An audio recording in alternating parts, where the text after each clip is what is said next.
It's Bullseye. I'm Jesse Thorn. I'm talking with Maura Tierney this week. I couldn't be more excited about it. You know her from her time on the hit drama ER. She played Abby.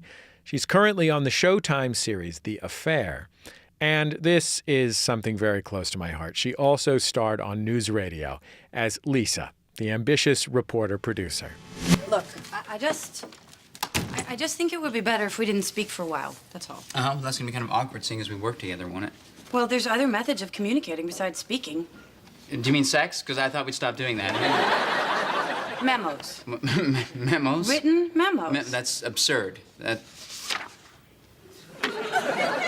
Absurd or not, you've got to give me some space for a while.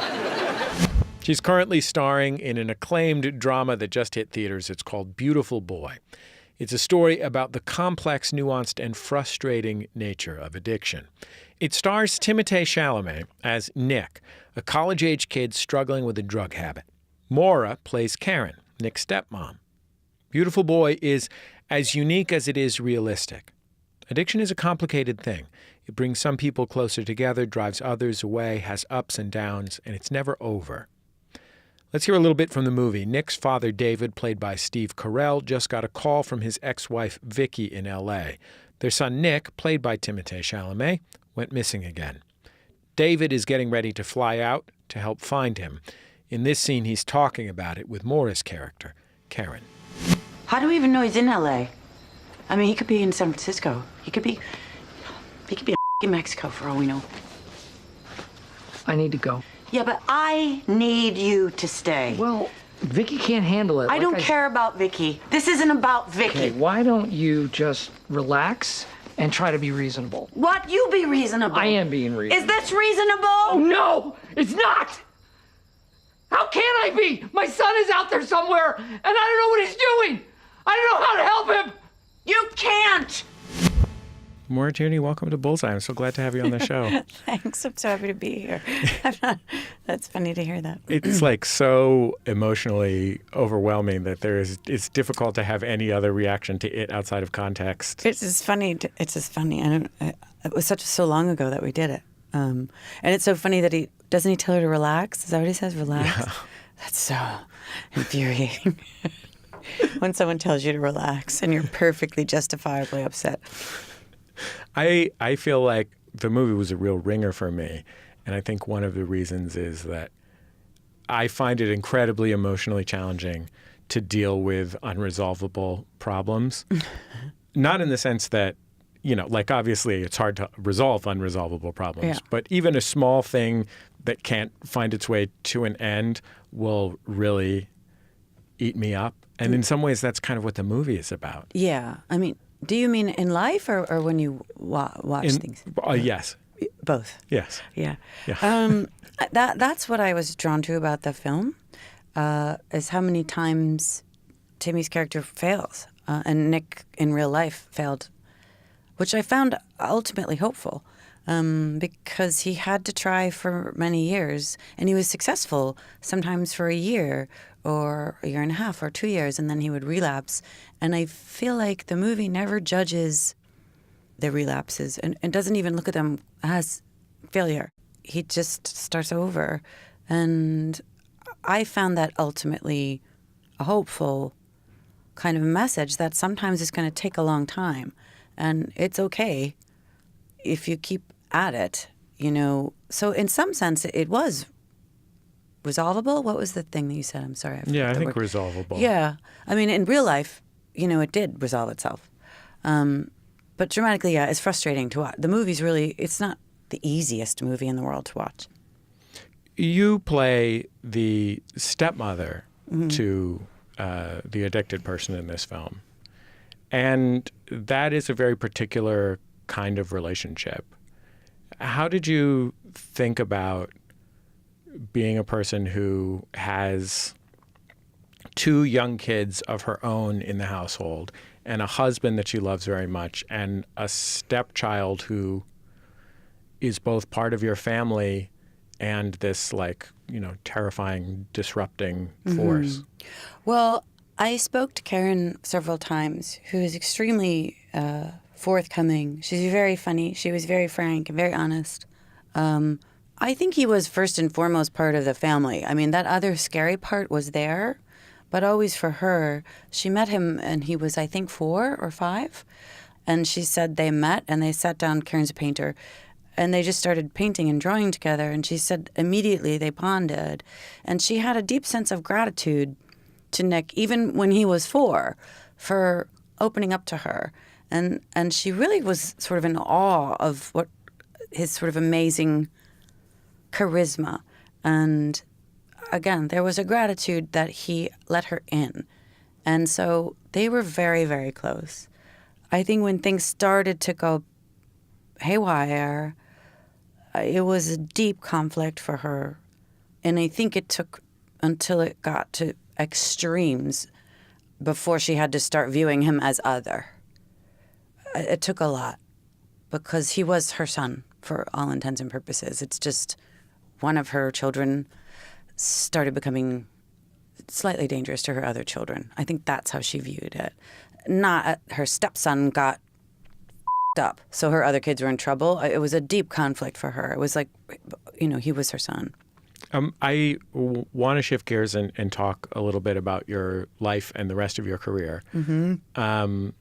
You grew up in Boston, and your father was a city councilman. In fact, he was a city council president for a time and a candidate for mayor at one point. Mm-hmm.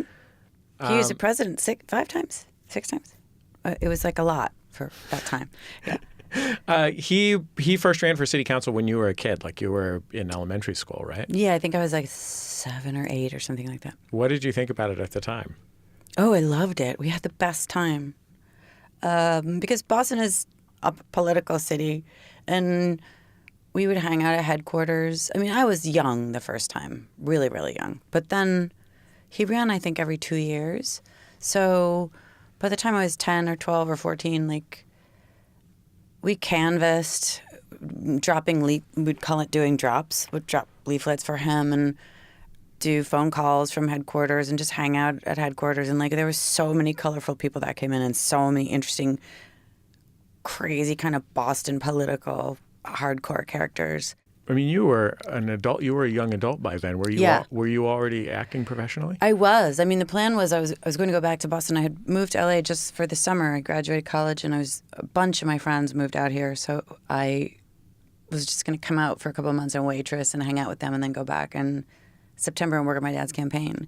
And I got a job, which I wasn't really expecting to do. What was the job? Student exchange, TV movie. I played a mean cheerleader.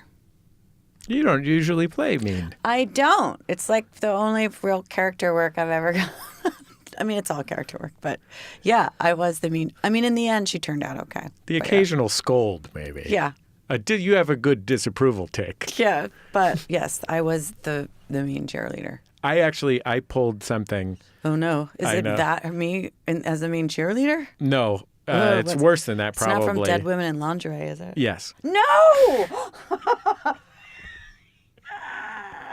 What the heck?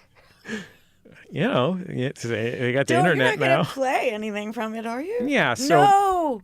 In this scene from the 1991 film Dead Women in Lingerie, oh my God. Molly, the lingerie designer, played by my guest Maura Tierney, is being interrogated by a police officer. A second immigrant seamstress and lingerie model who worked for the same factory as Molly had been murdered. And Bartoli, the owner of the factory, is sitting observing the back and forth. That was Jerry, right? Yeah, Orbach, and Bartoli was played by the late, great Jerry Orbach. Yeah. Okay. He was great. I don't know what the hell he was doing in that movie. Okay. Well, it shouldn't surprise you. These girls were illegals.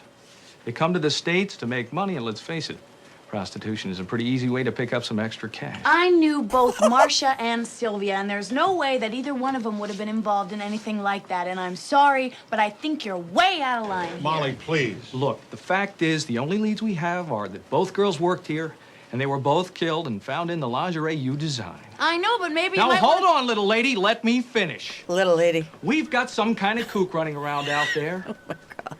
We have that happen a lot in this part of town. Maybe he's finished. Maybe he'll try it again. We'll just have to wait and see. I don't have a whole hell of a lot to go on. Wait and see? That's it? Just in case, just tell your girls to take care. Thanks for your time. Okay, don't start up with me, all right? But he's not gonna do anything. What do you want him to do? He's not Superman. There's the late, great Jerry Orbach. Oh, gosh. That's a funny.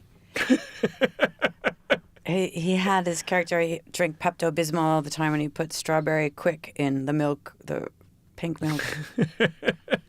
Yeah. It was nice. I feel like that movie maybe did not come out until it came out on DVD Oh, years it was later terrible. or something. I think the woman who directed was an accountant. I'm not even kidding you. And what is that kind of weird half accent I'm doing? I don't even know. Oh my gosh, that's really funny.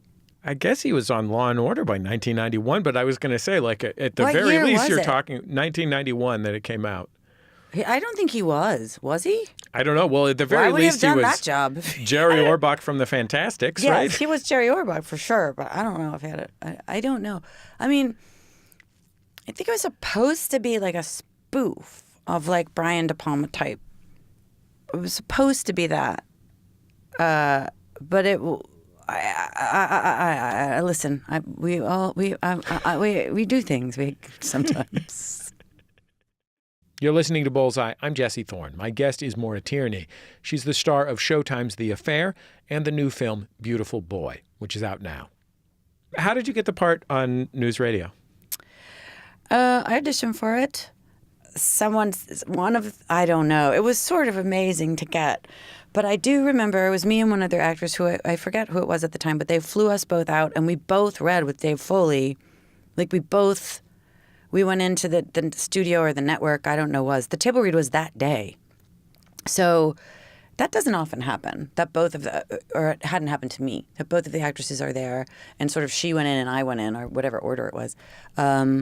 And then we both went back to these little trailers and then like Paul came in and was like, oh, you're staying. So then we just did the table read in like an hour or something after that. So it was really fast. I mean, that is like, did you know that was the stakes when you showed up? Like, did you know that in 2 hours you were either going to be on a network television program or not? Yes, I did know. Yeah, I was really nervous. But Dave Foley was really great. He was just great. And also the director, of course, Jimmy Burrows. Like we got together in somebody's trailer and sort of rehearsed. I don't know if they did it with the other actress. They probably did. It was really great. And it probably made it easier to not have to worry about it that much. Like I got the job and then we were doing it. I want to play a scene from the pilot. So it's a show about a radio station. And Dave is played by Dave Foley, and he's there for his first day at the radio station as news director. Yeah. And he learns that the current news director, Ed, has not yet been fired. And so most everybody thinks Dave is the new sports reporter. So he follows Lisa, who is the star reporter, who's played by my guest, Maura Tierney, into a recording booth in the newsroom. She's working on a story. She's only kind of paying attention to him. And she wanted to be the news director. And she assumes that Jimmy James, the squigillionaire owner of the station, is planning to hire her as the new news director. And Dave is trying to figure out what she knows and how to break the news to her. How do you think I should handle this? Oh, just do your job well and you'll be fine. Because when Ed goes, Jimmy's going to make me news director.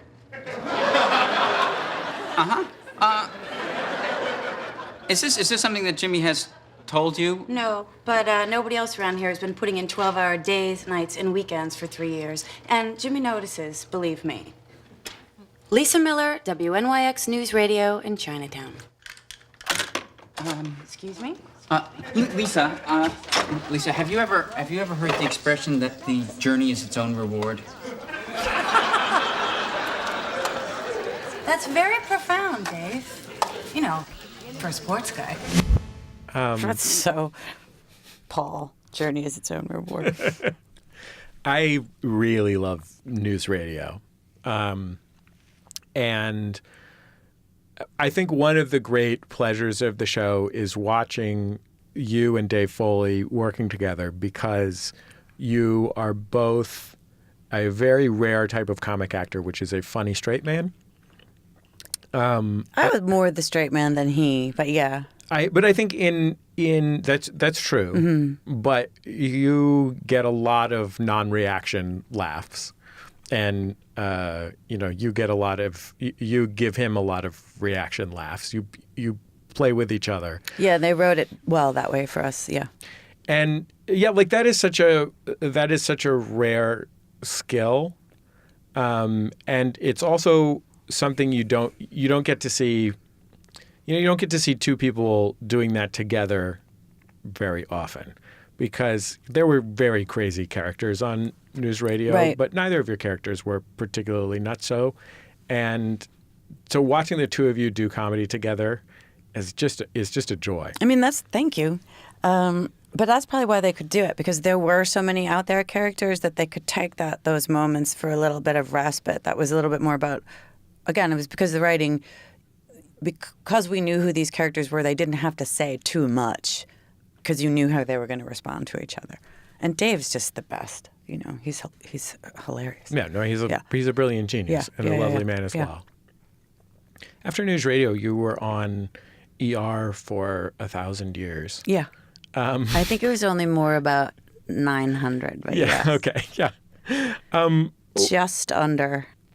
On the one hand, like in many ways, being on ER at the time, best job in television, probably. Like, probably paid pretty good. Mm-hmm. One of the most successful shows on television, if not the most successful, depending on where in that time. Mm-hmm. It was pretty up there when I joined. I joined in season 7, but it was still like pretty up there. And big ensemble, so it's not even like you have to be on camera all the time. But at the same time, that is so long. It is, but I have to say, I mean, they took really good care of me, those writers. I've been very lucky so far. I got to knock on. Is anything wood in here? I'll find it. That's acoustic foam. Okay. There were some years where it was a little bit trying. And I think it was probably like the 5th season I was there, or the 6th. And I went to the writers, and I had so much great stuff to do. The first season I was there for only half a year, and it was Juliana's exit. So there wasn't so much for me to do, and they got time to set up the character in a really slow way. So I eased in for half a season, really. And then the next 2, Sally Field played my mother, which was an amazing experience, like really amazing. And I learned so much from her. And her performance basically created that character, the character of Abby, watching Sally, because then you knew why this person was the way she was. So all of that was really rewarding and really interesting. And then, in the middle there, I was a little bored, and I went to the writers, and they were like, there was just too much Abby. We need to put you on the back burner. They were very upfront about it, and they were like, it's like a palate cleanser, because her mother was crazy and bipolar, and so that there was a lot more just supporting work to do, like passing it in the trauma room and stuff like that. But that was okay too, because I really loved everybody. I mean, the whole time wasn't the most challenging. There was a lag there in the middle, but by the end, they really gave me some great stuff to play. Really great stuff. So I'm grateful for that. My character didn't just sail off into the sunset. She really went out kind of with a bang. It's Bullseye. I'm Jesse Thorn. I'm here with actress Maura Tierney. In The Affair, you have finally kind of made your transition to contemporary, prestigious cable drama. Okay. And I wonder if it was something that you were thinking about for a long time. I gotta get one of those. I gotta get one of those. What did you call it? Contemporary prestige cable dramas? Yeah. A CPCD, as we like to call them. Yeah, that's exactly. Yeah. Don't. This is not everyone who listens to this is in the industry more. CPCD. Yeah. Yeah. Don't start using variety speak here. No, I wasn't thinking like that. However, I was very excited to get the chance. Like I said, I was on network TV for a long time, 9, 10, 11, 12 years or so between those two shows. So it's fun to work outside of those constraints because I just know there's stuff that the writers wanted to tackle in here, and there's certain stuff just subject matter-wise, never mind the language, that they were unable to do. So to be able to work in an arena where, you're unfettered by that kind of stuff, I was very excited about. You must have been excited as the show went on and your character expanded so dramatically beyond something that you have played very ably many times, but a laudable, serious wife or mother character. I think you're real good at that. But as the years have gone on the affair, your character has really revealed a lot of dimension. Yeah. I mean, I hope. That's what all of us get to do, because the storytelling changed because it went from 2 POVs to 4 in season 2, so that opened it up. Including your character's POV. Mine and Josh's, yeah. And the show is told in the first person, so to speak. Yes. So that just opened up a lot more opportunities to tell a story about who she was, who I was, and who Josh's character Cole was. But then, because of all the different POVs, we're perceived differently by these people. And so hopefully, you're getting to play a different version of that character. I think there's been 5 iterations of Helen. I think it's Noah's POV, her own POV, Allison's POV. I think maybe only 4. I think Vic got one. So we've seen this woman through several different pairs of eyes, and that's super fun. And she's not always pleasant. And she's not always sort of virtuous. She's not always perfect. Does spending so much of your work energy on thinking about personal perspective, because you are playing the same character, but you're playing the same character as seen by the other characters on the show, mm-hmm. Does that seep into your actual life? Do you find yourself more empathetic or... I do believe I've always... Not that I was accusing you of being not empathetic before. No. No, I'm not. But that's not what I've heard. That's a minor flaw. I had not brought it up. That's what I mean. I have other qualities. I have a good sense of smell. I'm just not empathetic. No, I think I do believe that you and I are going to take this, however long it's been, 45 minutes, away to we're not going to remember it the same way. And that just is how it goes. And with couples and in a romantic relationship that's sexually fraught, you're going to the ante is upped there. I think in the beginning, people wanted to know, well, what's the real truth? What really happened? What's the real truth? And I don't believe there really is one. I mean, I guess we could have video cameras on us all the time and we might get some sense of that. But I just think in our minds, we experience a moment the way we experience a moment based on everything that brought us to that moment. And you're doing the same thing.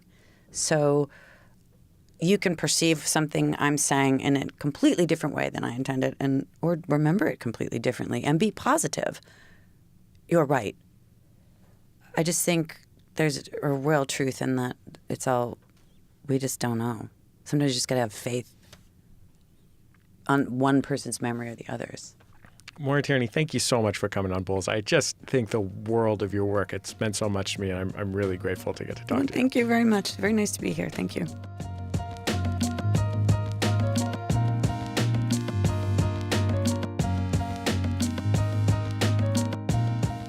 Maura Tierney, everyone. Beautiful Boy is playing in theaters now. She's wonderful in it. And if you haven't seen Newsradio, it's one of my all-time favorite television programs. I mean, I am talking top 5. You can also see her in Showtime's The Affair.